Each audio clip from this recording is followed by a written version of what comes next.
ये पूरी धरती पर रहते थे, जमीन से लेकर समुद्र तक। लाखों सालों तक डायनासोर इस धरती के सबसे ताकतवर जानवर थे। डायनासोर ने धरती पर बहुत लंबे समय तक राज किया, इंसानों से भी ज्यादा। क्या आप सोच सकते हैं डायनासोर के जमाने में रहना कैसा होता होगा? कुछ डायनासोर खूंखार शिकारी थे, जैसे टायरानोसोरस रेक्स, और कुछ थे नर्म दिल दैत्य जो सारा दिन पत्ते खाते रहते थे, जैसे ब्राकियोसोरस। डायनासोर हर आकार और प्रकार के होते थे, कुछ के पंख होते थे और कुछ के तो पर भी। लेकिन कितने भी ताकतवर जीव हों, कुदरत के कहर के आगे सब बेबस हैं। हमारी धरती के अंदर कुछ हलचल होने लगी। ज्वालामुखी भयानक रूप से फटने लगे, लावा और राख हवा में उगलते हुए। ये कोई छोटी मोटी घटना नहीं थी, ये बहुत लंबे समय तक चलता रहा, जिससे पूरी दुनिया का मौसम ही बदल गया। हवा धुएं से भर गई, जिससे डायनासोर को सांस लेने में तकलीफ होने लगी। जमीन जल गई और पेड़ पौधे जिन पर डायनासोर खाना पीना निर्भर करते थे, वो सब सूख कर मर गए। ज्वालामुखी के फटने ही काफी नहीं थे कि धरती के साथ एक और घटना घटी। अंतरिक्ष से एक विशाल चट्टान, एक एस्टेरॉयड हमारी धरती की तरफ तेजी से आ रहा था।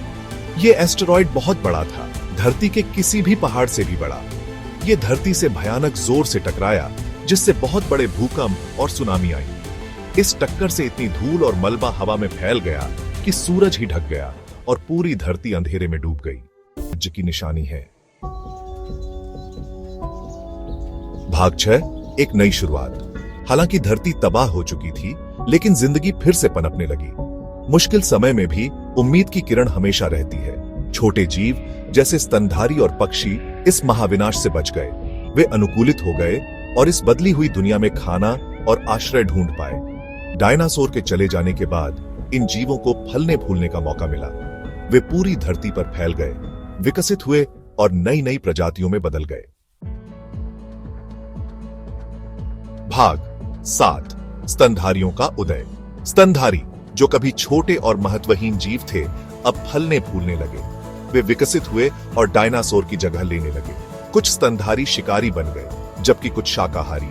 समय के साथ वे बड़े, मजबूत और ज्यादा बुद्धिमान होते गए। इन्हीं स्तनधारियों में इंसानों के शुरुआती पूर्वज भी थे। अगर डायनासोर विलुप्त नहीं होते, तो शायद हमारी प्रजाति का विकास ही नहीं हो पाता। कुदरत की अद्भुत शक्ति और जीवन की बदलती कहानी की याद दिलाती है। भाग 9, धरती की कहानी में हमारी जगह।